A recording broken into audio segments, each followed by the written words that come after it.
नमस्कार दोस्तों, चैप्टर 8 के सेक्शन 106 से हम स्टार्ट कर रहे हैं।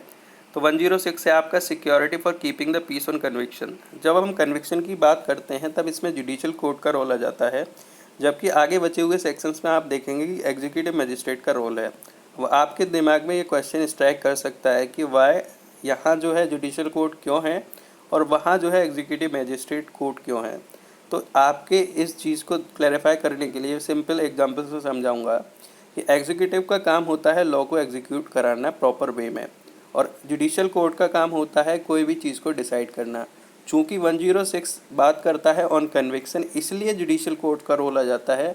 वाइल अगर अदर सेक्शंस की बात करें तो एग्जीक्यूटिव मजिस्ट्रेट का रोल इसलिए है क्योंकि वो मेयर अप्रहेंशन पे है कि आप ब्रीच ऑफ पीस कर सकते हो, इसलिए आपका जो है peace and good behaviour maintain कराने के लिए एग्जीक्यूटिव मजिस्ट्रेट का रोल आता है उसमें।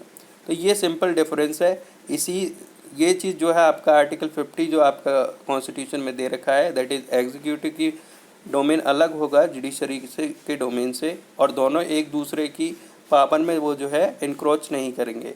तो ये कोई इंक्रोचमेंट नहीं है पावर में, ये जस्ट एक लिमिट डिफाइन कर रहा है कि आपका कार्य क्षेत्र इस हद तक है। आप सिर्फ अप्रीहेंशन पे काम कर सकते हो कि हाँ आप जो है प्रिवेंशन ऑफ क्राइम में आपका रोल हो सकता है, बट जहाँ क्राइम कमिट हो गया है या जहाँ जो है ट्रायल की बात आ गई है, then the role of judicial courts are started. ठीक है, तो ये आपका सिंपल जो है डिस्टिंक्शन है 106 एंड अदर सेक्शंस में, जो कि आपका 106 में आपका जुडिशियल कोर्ट्स का रोल है और बाकी में जो है आपका एग्जीक्यूटिव कोर्ट्स का रोल है। अब आते हैं पॉइंट पे आपका आते हैं कि आपसे अगर पूछा जाए क्या हाई कोर्ट के पास पावर है 106 के तहत कि आपका जो है ऑर्डर पास कर सकता है कीपिंग पीस के लिए, तो आप कहेंगे कि नहीं, ऐसा तो लिख नहीं रखा है। तो आप गलत हैं। आप जब सेक्शन देखेंगे तो 106 का क्लॉज 4 देखेंगे, वहाँ आप देखेंगे कि अपीलेट कोर्ट और रिवीजन कोर्ट को भी एक्सरसाइज करने की पावर है कि वो जो है आपका ऐसे ऑर्डर पास कर सकता है कीपिंग पीस के लिए। तो आप हाई कोर्ट का इनडायरेक्टली या डायरेक्टली जो है इसमें जो है 106 में वो ऑर्डर पास कर सकते हैं। तो ये आप जो है क्वेश्चन गलत कराएंगे अगर सिर्फ सेक्शन की लैंग्वेज पे जाएंगे। तो आपको डिटेल में चीज़ें इसलिए पढ़ना ज़रूरी होता है। तो हम 106 देखते हैं अब।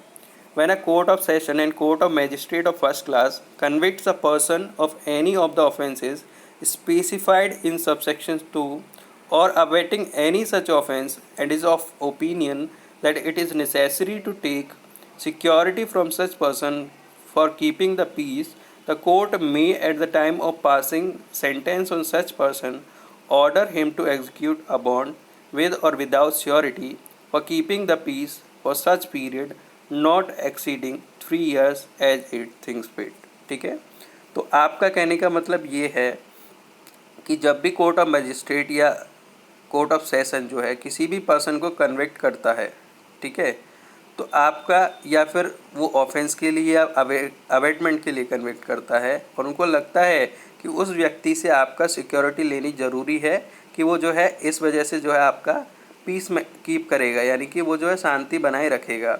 तो कोर्ट क्या करता है कि सेंटेंस पास करने के दौरान आपका क्या करता है, एक ऑर्डर बना देता है कि आप जो है मुचल के भर दीजिए, एक बॉन्ड आप एग्जीक्यूट कर दीजिए।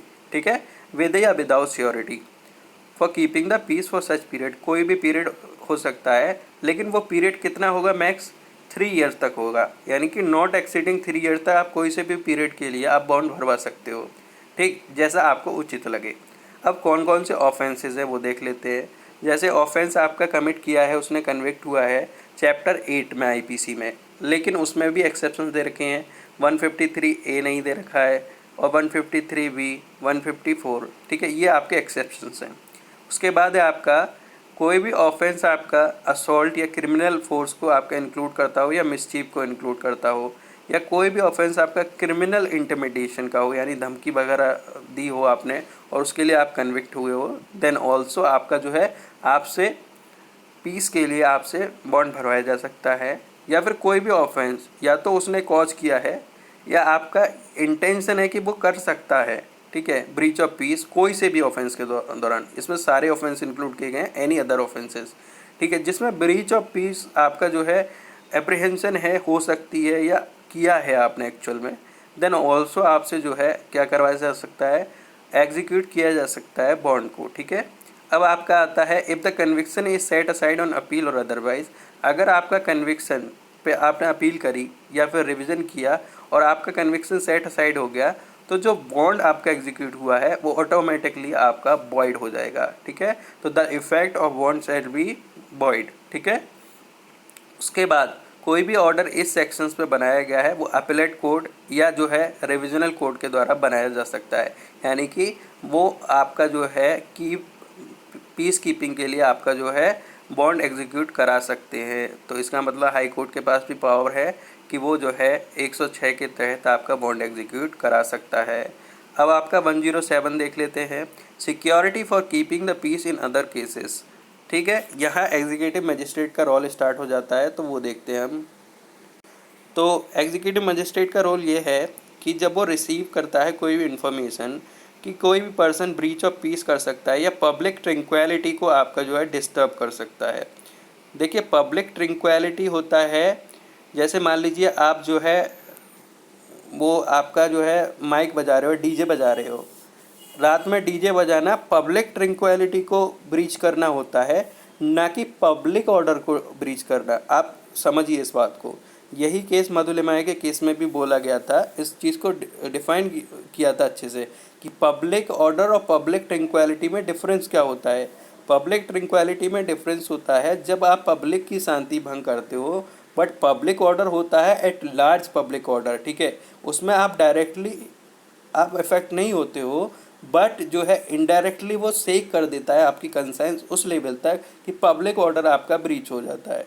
तो पब्लिक ऑर्डर का मतलब जैसे मान लीजिए कहीं धरना वगैरह हो गया तो यहाँ पब्लिक ऑर्डर आता है, बट किसी ने डीजे बजा दिया रात में, that is public tranquillity, public की शांति भंग कर रहे हो आप। ठीक है, तो ऐसा अगर कोई एग्जीक्यूटिव मजिस्ट्रेट को इन्फॉर्म होता है, ठीक है, रिसीव करते हैं इन्फॉर्मेशन कि कोई भी ब्रीच ऑफ पीस या पब्लिक ट्रैंक्विलिटी का डिस्टर्ब हो रहा है, या फिर कोई भी ऐसा रॉन्गफुल एक्ट जो आपका प्रोबेबली यानी कि पूरी प्रायिकता है, पूरा आपका जो है लग रहा है आपको कि ब्रीच ऑफ पीस या जो है पब्लिक ट्रैंक्विलिटी को डिस्टर्ब कर सकता है, और वो इस राय में है कि वो जो है सफिशिएंट ग्राउंड फॉर प्रोसीडिंग है उनके खिलाफ, तो वो क्या कर सकते हैं, उस पर्सन को ये कह सकते हैं कि हम बुलाएंगे उन्हें और पूछेंगे हम तुम्हारे खिलाफ बॉन्ड क्यों ना एग्जीक्यूट करें। ठीक है, तो वो जो है आपका वो बताएगा कि इसलिए मत करो, ये झूठी है या नहीं है। अगर वो नहीं स्पष्ट करता है तो आप जो है बॉन्ड उससे एग्जीक्यूट करा सकते हैं। और एग्जीक्यूट कितना कराएंगे आपका, for keeping the peace for such period not exceeding 1 year. Max कितना हो सकता है, 1 ईयर तक वो जो है बॉन्ड आपका जो है हो सकता है, जैसा भी मजिस्ट्रेट थिंक समझे। बाकी आप 3 महीने का भी बॉन्ड भरवा सकते हो, 2 महीने का, जैसा आपको उचित लगे। Proceeding under this section may be taken before any executive magistrate when either the place where the breach of peace or disturbance is apprehended is within his local jurisdiction, or there is within such jurisdiction a person who is likely to commit a breach of peace or disturb public tranquility or to do any wrongful act as aforesaid beyond such jurisdiction। आपको समझ में आ गया ये चीज़, ये है कि इस section के अंतर्गत कोई भी प्रोसीडिंग किसी भी एग्जीक्यूटिव मजिस्ट्रेट के द्वारा ले जा सकती है। अब इसमें जुरिस्डिक्शन डिसाइड कर रखा है, या तो जहाँ ब्रीच ऑफ पीस वगैरह होनी है, मतलब आपको ने अप्रहेंशन है कि यहाँ हो सकती है, ठीक है, और वो आपके लोकल जुरिस्डिक्शन में, तो आप जो है एग्जीक्यूटिव मजिस्ट्रेट के तौर पर ले सकते हो एक्शन। या फिर आप जो है ये है कि वो कहीं और कर सकता है, ठीक है, मतलब there is within such jurisdiction a person who is likely to commit a breach of peace और डिस्टर्ब द पब्लिक ट्रैंक्विलिटी और टू एनी रॉन्गफुल एक्ट, वो आपके बियॉन्ड लोकल जुरिस्डिक्शन है, then also you can take an action. ठीक है, अब आपका देखते हैं 108 में क्या है।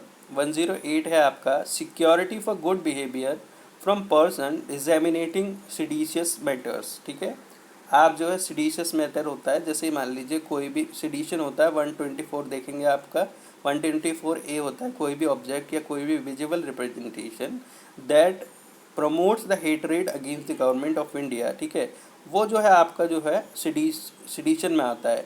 वैसे मैटर जो आपका जो है ऐसी चीज़ें प्रमोट कर रहे हों, देश के खिलाफ कोई चीज़ प्रमोट कर रहे हों, या जो है राष्ट्र के खिलाफ कोई चीज़ प्रमोट कर रहे हों, तो वैसी चीज़ों को हम सिडिशियस मैटर में आपका लाते हैं। तो आप जो है ऐसे सीडिशस मैटर ना फैलें, डिसेमिनेट ना हो, बहुत ज़्यादा उनका जो है प्रकोप ना हो, जगह जगह आप जो है सीडिशस मैटर्स ना जाए, इसके लिए आप जो है सिक्योरिटी ले सकते हो। किसी भी व्यक्ति पर आप संदेह है कि हाँ वो जो है सीडिशस मैटर्स में इन्वॉल्व है, देन आप उससे गुड बिहेवियर के लिए सिक्योरिटी ले सकते हो। तो जब भी कोई एग्जीक्यूटिव मजिस्ट्रेट रिसीव करता है इन्फॉर्मेशन कि उसके लोकल ज्यूरिसडिक्शन में कोई भी पर्सन, ठीक है, जो कि आपका विद इन और विदाउट सच ज्यूरिसडिक्शन, या तो उसके ज्यूरिसडिक्शन में या विदाउट हिज ज्यूरिसडिक्शन क्या कर सकता है, इधर ओरली और इन राइटिंग, या तो ओरली कर रहा है या राइटिंग में कर रहा है, कोई ऐसा मैनर, ठीक है, जो कि आपका इंटेंशन है कि वो जो है सिडिशियस मैटर्स को आपका डिजेमिनेट करेगा, ठीक है। अब सिडिशियस मैटर्स के लिए इसमें सेक्शंस दे रखे हैं, जैसे 124A, 153A, 153B, 295A of IPC, या फिर कोई भी मैटर जज से रिलेटेड है जो आपका काम कर रहा है। मान लीजिए, जैसे मान लीजिए कोई जज है, वो आपका जो है ऑफिशियल ड्यूटी आपका जो है कर रहा है, तो आपका जो है उसके लिए आपने जो है क्रिमिनल इंटिमिडेशन या फिर डिफेमेशन से रिलेटेड आपका कोई भी मैटर है, तो उस केस में भी आपका जो है क्या कर सकते हैं, आप इस 108 के तहत आपका जो है सिक्योरिटी फॉर गुड बिहेवियर ले सकते हैं। अब सेकंड क्लॉज देखते हैं। सेकंड क्लॉज में वो है, कोई भी ऑब्सीन मटेरियल को आप अगर मेक्स करते हैं, प्रोड्यूस करते हैं, पब्लिश करते हैं, कीप फॉर सेल करते हैं, एक्सपोर्ट करते हैं, कन्वे करते हैं, सेल करते हैं, लेट्स टू हायर करते हैं, ये सब आपका जो है वर्ब्स है। यानी कि कोई भी ऐसी प्रक्रिया करना जिससे कि आपका ऑब्सीन मटेरियल का जो है आपका डिजेमिनेशन हो। ये डिजेमिनेशन को डिफाइन कर रहे हैं कि मेकिंग, प्रोड्यूसिंग, पब्लिशिंग या कीपिंग फॉर सेल, इम्पोर्ट्स, ठीक है, उस चीज़ को फैला रहे हो ना किसी भी वे में, ठीक है। तो ये वर्बल फॉर्म है इनकी। तो अगर 292 के तहत आप डिजेमिनेट करते हो, then you shall also be liable for security, ठीक है, और वो भी किस में, 108 में। अब आपका देख लेते हैं, and the magistrate is of the opinion that there is sufficient ground for proceeding. और मजिस्ट्रेट की ये राय है कि भैया प्रोसीडिंग के लिए आपके पास सफिशिएंट ग्राउंड है, तो मजिस्ट्रेट क्या कर सकता है, इन the manner hereinafter provided. किस मैनर में, हेयर इन आफ्टर, जो कि आपका 1111 से आपका शुरू हो रहा है, जो भी आपका प्रोसीजर है, तो hereinafter provided require such person to show why he should not be order to execute bond. ये शो करने के लिए कि क्यों उसके खिलाफ जो है एग्जीक्यूट बॉन्ड ना किया जाए। तभी तो कहते हैं कि नोटिस दिया जाता है, नोटिस के बाद the person present before the executive courts that may be SDM and other, ठीक है।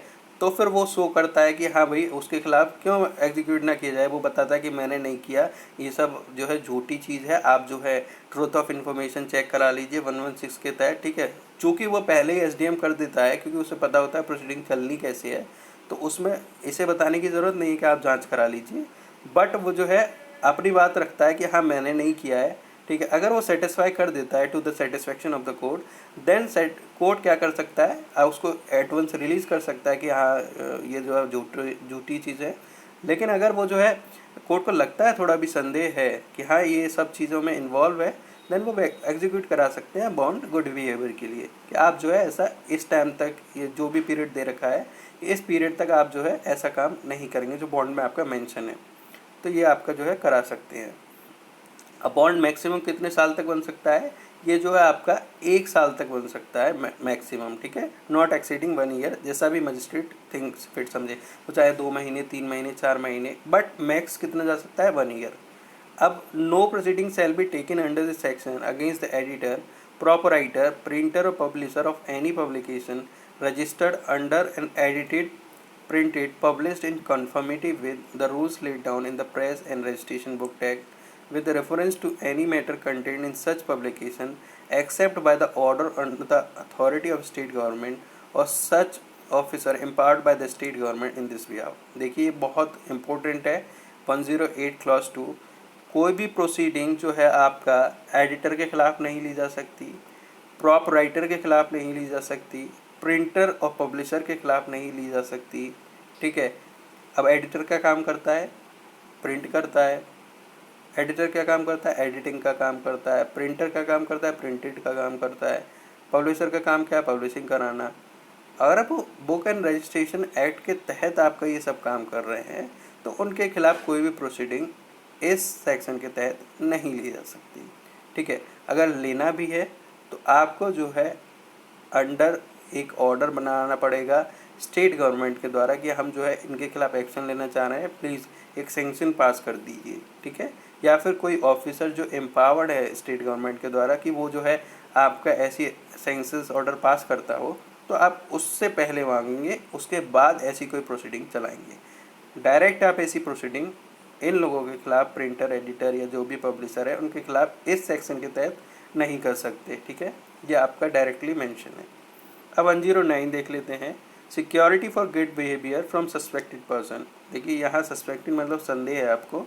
When executive magistrate receives information that there is within his local jurisdiction, उनके खुद के local jurisdiction में a person taking precaution to conceal his presence। ठीक है, कोई person जो है ऐसी प्रिकॉशन ले रहा है जिससे उसकी उपस्थिति को छुपा रहा है वो। ठीक है, and there is reason to believe that he is doing so with a view to committing a cognizable offence, और वो ऐसा इसलिए कर रहा है कि वो एक कोई कॉग्निजेबल ऑफेंस कमिट कर सके।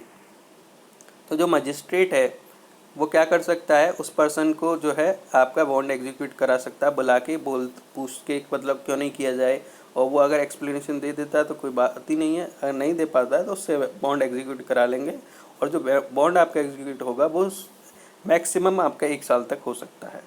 अब 110 देख लेते हैं, security for good behaviour from habitual offender.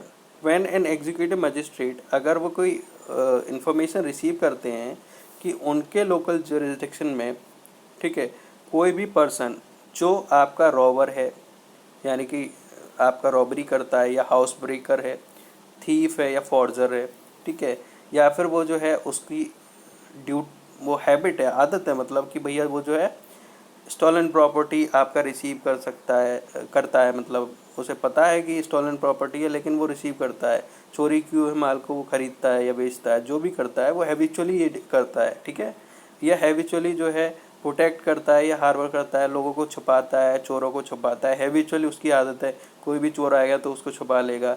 ठीक है, या फिर जो है कोई भी चुराई हुई वस्तु आती है तो उसको छुपा लेना, उसको कंसील कर लेना। ठीक है, ये उसकी आदत है। या फिर वो जो है हैबिचुअली कमिट करता है या अटेम्प्ट टू कमिट करता है या अबेटमेंट कमिट करता है, कोई भी kidnapping, abduction, extortion, cheating, mischief या कोई भी ऑफेंस जो पनिशेबल है चैप्टर 12 आईपीसी के तहत, उससे जो है रिलेटेड कोई भी चीज़ अगर वो कमिट करता है, चाहे वो सेक्शन 489A में हो सकता है, 489B, 489C, 489D। ये पता है ये किसके लिए है, जब आप कोई भी चीज़ पजेस करते हैं जो कि आपका करेंसी, बैंक करेंसी नोट्स होते हैं जो उनको पजेस करना या उनको जो है बनाना वगैरह, उससे रिलेटेड है 489 वगैरह से। तो अगर वहाँ ऐसे कोई ऑफेंस करते हो तब भी आपका जो है आपके खिलाफ 110 में हो जाएगा। या फिर आपका जो है कोई भी ऐसा कमिट करते हो आप ऑफेंस, या कमीशन करते हो या अटेम्प्ट करते हो जो कि ब्रीच ऑफ पीस को इन्वॉल्व करता हो, देन ऑल्सो आपके खिलाफ हो सकता है। या फिर कोई भी आप हैबिचुअली कमिट कर रहे हो या अटेम्प्ट टू कमिट कर रहे हो, अबेटमेंट टू कमिट कर रहे हो कोई भी चीज़, तो वो किससे रिलेटेड, मान लीजिए जैसे ड्रग एंड कॉस्मेटिक से रिलेटेड है या फेरा से रिलेटेड है, या फिर आपका जो है ईपीएफ जो एक्ट है उससे रिलेटेड है, या आपका जो है फूड एंड इलेक्ट्रिशियन से रिलेटेड है, आपके एसेंशियल कमोडिटी एक्ट से रिलेटेड है, अनटचेबिलिटी से रिलेटेड है, कस्टम एक्ट से रिलेटेड है, या फिर आपका फॉरेनर एक्ट से रिलेटेड है, तो उस केस में भी आपका जो है ये आपका सिक्योरिटी जो है ली जा सकती है। या फिर कोई भी ऑफेंस जो कि किसी भी लॉ में पनिशेबल है, जो होर्डिंग या प्रॉफिटियरिंग या एडल्ट्रेशन ऑफ फूड को प्रमोट कर रहा है या उससे जो है रिलेटेड है, तब उस केस में भी आप जो है कर सकते हैं। या फिर is so desperate and dangerous to render his being at large without security hazardous to the community. अगर कम्युनिटी एट लार्ज में आपका जो है, आप जो है इतने डेस्परेट हो या इतने डेंजर हो कि भैया जो है आपका जो है बिना सिक्योरिटी आपको रखा जाना खतरे से खाली नहीं है, उस केस में भी आपका जो है ऐसे ऑर्डर पास किए जा सकते हैं। तो such magistrate in the manner hereinafter provided require such person to show cause why he should not be order to execute a bond. अगर वो सफिशिएंट एक्सप्लेनेशन नहीं देता तो कोई बात नहीं। अब ही कांट गिव, अगर वो नहीं देता है, ठीक है, तो ही डज नॉट गिव तो उस केस में क्या होगा, देन आपका जो है आपसे बॉन्ड एग्जीक्यूट कराया जा सकता है। और वो बॉन्ड कितना होगा, देखिए बॉन्ड की बस ईयर याद रखनी है, दैट इज़ 3 ईयर्स, ठीक है। अब हम दोबारा देख लेते हैं 106 से लेके और आपका इसमें 110 तक।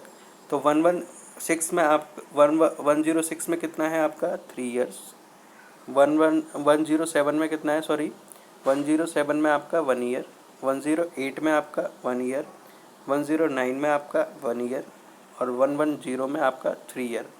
तो आपका कौन कौन से में 3 ईयर दे रखा है अगर आपसे पूछा जाए, तो 106 और आपका 110 में आपका जो है 3 ईयर दे रखा है। बाकी सेक्शंस में आपका जो है 1 ईयर दे रखा है। तो ये आप अगर याद रखेंगे तो प्रिलिमिनरी एग्जामिनेशन में आप जो है हिट करके आएंगे और सही से कर भी सकते हैं। तो यहाँ आपका जो है ये वीडियो ख़त्म होती है। धन्यवाद।